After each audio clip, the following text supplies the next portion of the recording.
Hola, buenas tardes.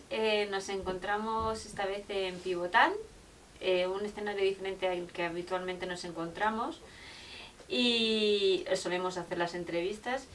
Y en esta ocasión nos vamos a reunir con Lourdes Suarte, vicepresidenta de Operaciones Clínicas y Asuntos Regulatorios de Pivotal. Hola. Encantada, Pilar. Buenos días. Y con nuestro gran conocido José María Vieitez, oncólogo digestivo y actualmente director médico de Pivotal. Vale, bienvenida, Pilar. Muchas gracias por invitarnos. Bueno, lo primero de todo, cuando hemos oído Pivotal, oímos que es una CRO. Y mi pregunta para saber lo que es, ¿qué es una CRO? Bueno, pues una CRO, son las siglas en inglés de Clinical Research Organization. Realmente es una organización de servicio en investigación clínica. Y lo que hacemos es, pues es una empresa que da servicio a la industria farmacéutica, a compañías biotecnológicas, en todo lo relativo a los ensayos clínicos, desde fases 1 a fases 4, en todas las indicaciones terapéuticas y actividades muy diversas en el departamento médico, a nivel regulatorio, a nivel de monitorización, farmacovigilancia, o sea, un campo muy amplio de actividades dentro de los ensayos clínicos. ¿Y ahí también hacen enfermedades raras? También hacemos enfermedades raras. Es más, nosotros en Pivotal tenemos mucha experiencia fundamentalmente en oncología y en enfermedades raras. Trabajamos mucho en este tipo de patologías, sí. Es importante saberlo. Creo que siempre cuando estamos buscando, cuando estamos en ese momento de desesperación, pues a nosotros siempre se ponen en contacto con nosotros para ver quiénes trabajan con ensayos clínicos. ¿Los tenéis siempre activos o tiene que dar casualidad de que hay alguno o casi siempre tenéis algo activo? A ver, nosotros siempre tenemos algo activo, siempre. O sea, los ensayos clínicos están en marcha. Lo que pasa es que es verdad que el ensayo clínico tiene su vida. Primero pasa la parte regulatoria, después hay un periodo en el que los pacientes pueden entrar, que es el periodo de enrolamiento, pero ese periodo, cuando la muestra, el tamaño muestral, cuando el número de pacientes que necesitamos para un determinado ensayo ya se ha alcanzado, se cierra ese periodo de reclutamiento y luego continúan los pacientes con el tratamiento. Entonces, no siempre todos los ensayos están abiertos a la vez. Y, doctor, ¿cómo puede saber una persona que un ensayo está vigente para ellos? Bueno, vamos a ver, como nos ha dicho Lourdes, realmente los ensayos clínicos pasan diversas fases. Todas ellas las completamos o las podemos completar aquí. Desde sus inicios, desde diseñar el ensayo clínico, hasta pasa después una vez que se diseña el ensayo clínico, que lo podemos hacer aquí, o no, o nos viene ya dado. Luego hay una fase que es lo que se llama la fase regulatoria, que es la fase de implantación y de adecuación del ensayo y de todos sus correspondientes, vamos a llamarlo anexos, a las normativas vigentes en cada uno de los hospitales y cada uno de los países. Entonces, para nosotros eso es un estudio que está vigente, pero todavía no está reclutando pacientes. Lo que os interesa a los enfermos es el periodo de reclutamiento, que es un periodo que cada vez se intenta que sea más corto, con lo cual quiere decir que cada vez intentamos involucrar a más hospitales y a más países para que ese periodo de reclutamiento sea cada vez más corto.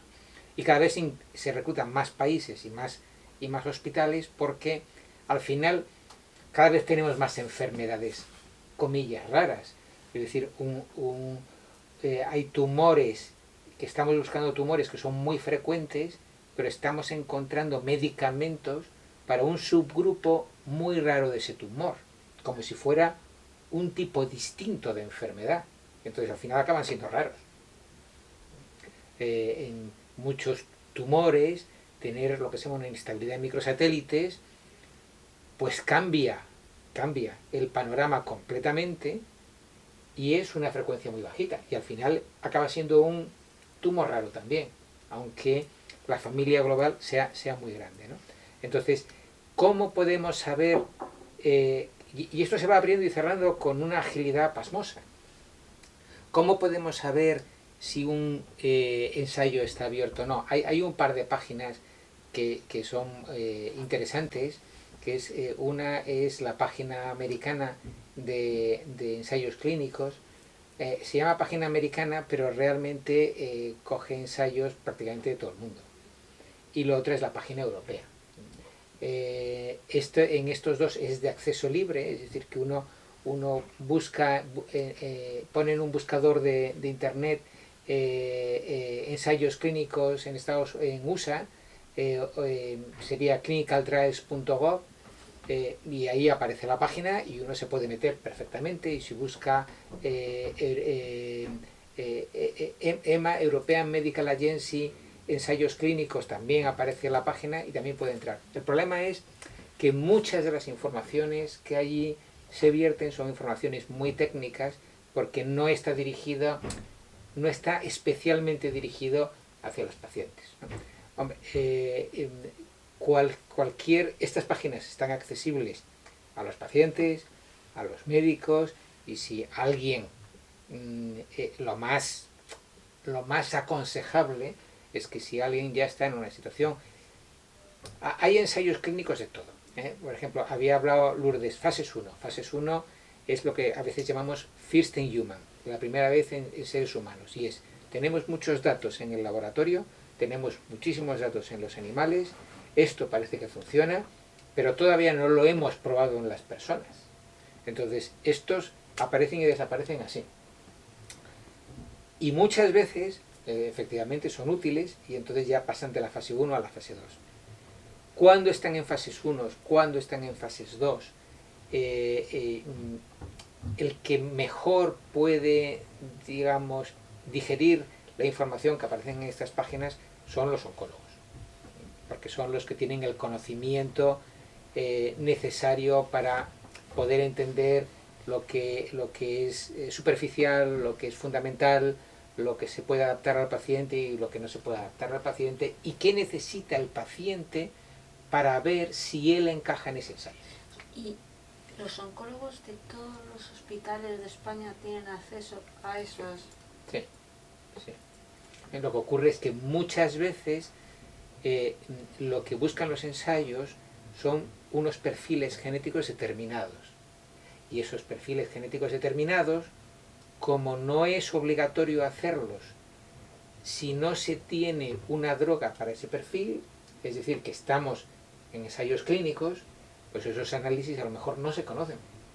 Eso iba a decir, porque no siempre se hacen los perfiles genéticos a las personas. No se hacen porque a lo mejor existe una droga que actúa sobre la mutación en RAS, pero es una mutación G12 de RAS, y si esa mutación se tiene, se puede entrar, y si no se tiene, no se puede entrar. Pero muchos de los análisis que se hacen en la clínica es: ¿hay mutación en RAS o no hay mutación en RAS? Si no hay mutación en RAS, tenemos fármacos. Pum, pum, pum, los ponemos. Y si existe una mutación, no especifican qué mutación existe, porque no hay un fármaco comercializado que haya demostrado que es beneficioso en esto. Entonces, habría que hacer esa mutación. Hay hospitales, y eso ya depende mucho de los hospitales, hay hospitales que lo tienen estructurado y pueden hacer muchas, hay otros que los tienen estructurados y solamente pueden hacer unas pocas. Eso ya depende mucho de cada uno. Casi siempre oímos los mismos hospitales que son los que más... Sí. Sí. No digo los nombres, pero Sí. siempre se oyen los mismos Sí. hospitales que son los que están con más ensayos clínicos. Por eso decía que si conocían todos los hospitales esa... Luego también, ¿sabes lo que pasa, Pilar? Que a la hora de desarrollar un ensayo clínico en un hospital hace falta también una cierta infraestructura, porque una cosa es el tratamiento que va a recibir el paciente, pero luego alrededor de ese tratamiento hay mucha parte logística, mucha parte burocrática. La primera de todas, lo que hemos comentado antes, primero el aprobar el ensayo, pero luego pues hay una serie de enfermeras que se dedican, están muchas Sí. veces especializadas en ensayos clínicos, porque hay que hacer igual unas extracciones de sangre para hacer PKs, un tipo de análisis de la sangre. Luego también hay un grupo muchas veces de gente que se dedica a recoger los datos, que son las data managers. Luego, por ejemplo, si esos pacientes tienen un efecto adverso, pues como están dentro de una investigación clínica, dentro del ensayo, donde queremos recoger toda la información, la máxima información posible de los pacientes, pues hay que recogerlo de una manera específica y hay que comunicarlo en un plazo. Entonces hace falta, alrededor del ensayo clínico, pues un cierto personal, hay muchas veces que hace falta una equipación, un equipamiento diferente, y no todos los hospitales cuentan con esto. De todas formas, sí que es verdad que aunque para enfermedades comunes es más difícil que los pacientes vayan de un hospital a otro, de una comunidad a otra, para los ensayos clínicos, como tiene mucho soporte económico de la industria farmacéutica, excepto los que se llaman ensayos iniciados por investigador. Estos tienen una dotación económica mucho más pequeña, pero los que están iniciados por la industria farmacéutica tienen una dotación económica importante que revierte en gran parte en el hospital. Es bastante más fácil que los pacientes vayan de un hospital a otro o de una comunidad a otra. Es decir, que esto Sí, pero me es una refiero, realidad. lo que yo me preguntaba era si el oncólogo está obligado a decirle en qué otro hospital están realizando ese estudio o ese ensayo que le puede venir bien a este paciente. Bueno, vamos a ver, el oncólogo tiene que, por ley, tiene que decir, tiene que explicar el tratamiento que le ofrece al paciente y sus alternativas. Pero no A siempre veces, pasa. claro, a veces las alternativas hemos agotado las alternativas convencionales, es decir, los tratamientos aprobados. Está usted enfocado en un ensayo, eso serían los ensayos que son los fases 1, los fases 2 y algún fase 3. El oncólogo puede decir que esa información de hemos agotado sus medicamentos, evidentemente está obligado. Sí. ¿Hasta qué punto, desde un punto de vista, y estamos hablando desde el punto de vista legal, está obligado a buscar un ensayo para el paciente? Pues no lo sé, desde el punto de vista legal no lo sé, probablemente no, desde el punto de vista moral, si el paciente te lo pregunta, probablemente sí que esté obligado en buscar si existe alguna alternativa. Existen muchas veces y otras veces no existen. Claro. Puede no existir porque para una mutación concreta un ensayo se haya cerrado, por ejemplo. Sí, sí, ya, no, sí. ya el reclutamiento ya no existe, entonces ya no se puede meter en ese ensayo. Entre personas que, por ejemplo, con el mismo diagnóstico, más o menos, aunque siempre varía algo, ¿en qué baremo perdón, se rige para ver si es apta para un ensayo o para otro? Los ensayos tienen lo que se llaman los criterios de inclusión-exclusión, que generalmente intentan ser lo más claros y lo más exhaustivos posible para no empezar a estudiar a un paciente que luego no vamos a incluir. Los estudios que son fases 2 o fases 3, muchas veces se pueden meter los pacientes, un número indefinido de pacientes simultáneamente el mismo día, pero no ocurre nada. Lo que sí tendría que ocurrir es que todos ellos tienen que cumplir todos los criterios de inclusión y no tener ningún criterio de exclusión. Y en esos criterios puede haber cosas como no tener el hígado graso, por ejemplo, o no Eso tener... es muy común. ¿Por qué es el hígado? Es que lo estoy oyendo constantemente. Es la obesidad. ¿Obesidad?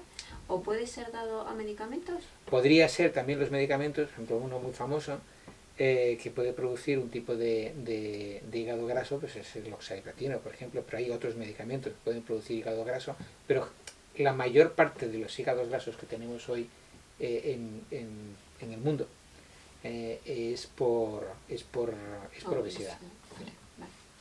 es por obesidad. Antes no, es una cosa que no existía y que puede inducir otras enfermedades hepáticas fundamentalmente más adelante, ¿no?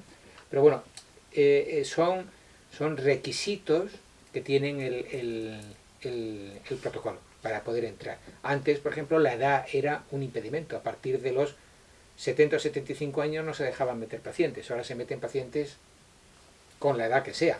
No es que yo estoy muy de acuerdo con esto, porque al final te cuesta mucho analizar las cosas, pero ahora mismo no es problema.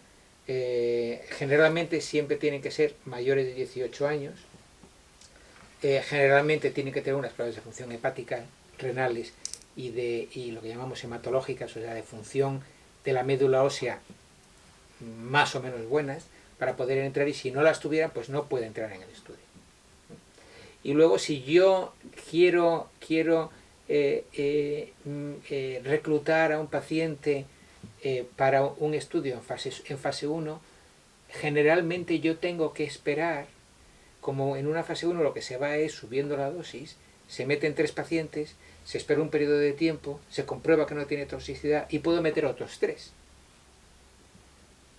Claro, si el paciente que me llega hoy en la consulta coincide con que hemos metido el tercer paciente ayer, tiene que esperar ese periodo de tiempo. Sí. No lo puedo meter. ¿Por qué esperamos ese periodo de tiempo? Porque como es first in human, es la primera vez en las personas humanas, tenemos que estar seguros que no estamos produciendo toxicidad con la dosis que hemos empleado ayer. Y eso es un mecanismo de seguridad. Y Lourdes, esto, ¿puede venir algún paciente directamente a ustedes a buscar ensayos clínicos? ¿Se da ese caso?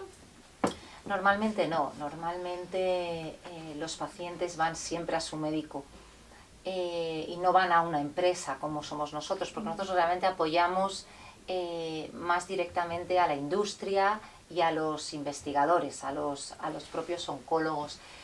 También es verdad que el paciente puede acudir para ver qué ensayos hay, además de las 2 páginas que ha comentado antes José María. En España concretamente existe lo que llamamos el REC, que es el Registro Español de Ensayos Clínicos, donde todo el mundo es abierto, el acceso es abierto, y ahí cualquier persona podría entrar a ver qué ensayos clínicos en la patología concreta que esté buscando hay abiertos. Pues pueden ver si ha empezado ya el reclutamiento, si ya se ha acabado, las comunidades en las que se está desarrollando, los hospitales, y puede tener ese acceso directo que comentaba antes José María. Además, nosotros no, muchos CREOs y nosotros también, sobre todo en tumores poco frecuentes y raros, hacemos un envío masivo de correos electrónicos a distintos oncólogos de todo el país.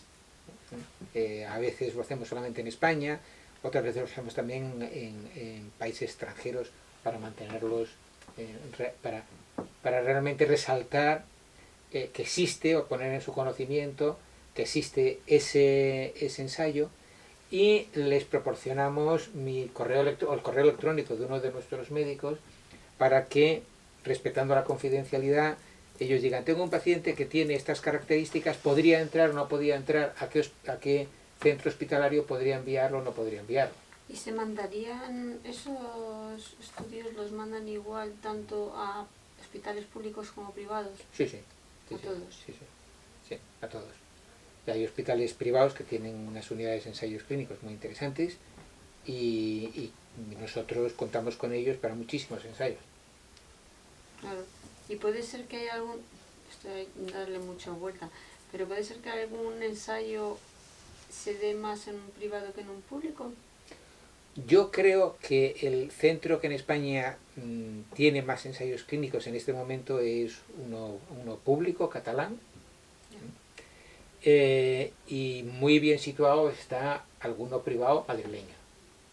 Es decir que ahí el público tiene un interés también importante que se haga este tipo de ensayos, porque salvan muchos recursos públicos muchos recursos económicos, y en este momento están los privados y los públicos interesados, yo creo que a la par. Porque estamos últimamente un poco mal con la sanidad. Está las cosas que mejor no hablar. Bueno, la sanidad consume muchos recursos y llegó una pandemia y ahondó en todos sus agujeros. En España no se ha hecho el cálculo, pero los ingleses hicieron público un informe diciendo que tardarían, yo creo que eran unos 5 años en ponerse al día. En la sanidad. Sí. 5 años en ponerse al día, desde, yo creo que lo publicaron el año pasado. Entonces, desde finales del 21, que iban a tardar unos 5 años en ponerse al día. Pues igual no estaría mal que lo hicieran también aquí. Así justificarían muchas cosas. Los ciudadanos sabríamos un poco más, podríamos entender un poco más lo que está ocurriendo. Exacto, a eso voy, pero bueno, no metamos ahí. Así que, bueno, pues muchísimas gracias sobre todo por explicarnos qué es una CRO, que yo no lo sabía, bueno, lo sabía por el doctor Vieiter, pero el trabajo tan importante que hacéis. Y bueno, a nosotros a nivel de asociación es una información muy valiosa para poder ahora ofrecer a todos nuestros socios, pacientes y personas que lo necesiten, porque estos vídeos se quedan grabados y lo ven todo tipo de pacientes. Entonces creo que hemos hecho una entrevista que va a ser muy importante para muchísimas personas. Muchísimas gracias. A ti, Pilar. José María. Y nada, gracias a vosotros. Al revés, yo creo que cada vez más las asociaciones de pacientes son también muy importantes para nosotros, nos ayuda también a en este contacto pues a poder acortar esos tiempos de reclutamiento, que en el fondo es para mejorar la puesta perdón, no la puesta en marcha, sino el poder traer al mercado fármacos cuanto antes mejor, para que realmente estos pacientes se beneficien. O sea, pues que sí, muchas gracias a vosotros. Tenemos que estar un ten con ten. A lo mejor eso es lo que se necesita. Estar a lo mejor que haya más vínculos entre los pacientes y vosotros, y a lo mejor quitar un poco de por medio, con perdón, Dios mío. Entre los pacientes y el hospital. Y el hospital y los sistemas que tienen los hospitales para el acceso a lo que ellos llaman ahora nuevas tecnologías, que no son solamente un escáner mejor, sino que a veces son también los medicamentos, que cada vez son más limpios, con menos toxicidades, mejor conocidos, mejor estudiados y más caros. Sí. Y al final, pues la sanidad se mueve con dinero, y esto es por lo que es tan importante la gestión. Totalmente. Pues nada, para ver si es más fácil otra vez acceder a los medicamentos, que nos lo están poniendo un poco complicado. Y bueno, pues nada, hasta otra y nos volveremos a ver seguro. Gracias, Pilar. Gracias.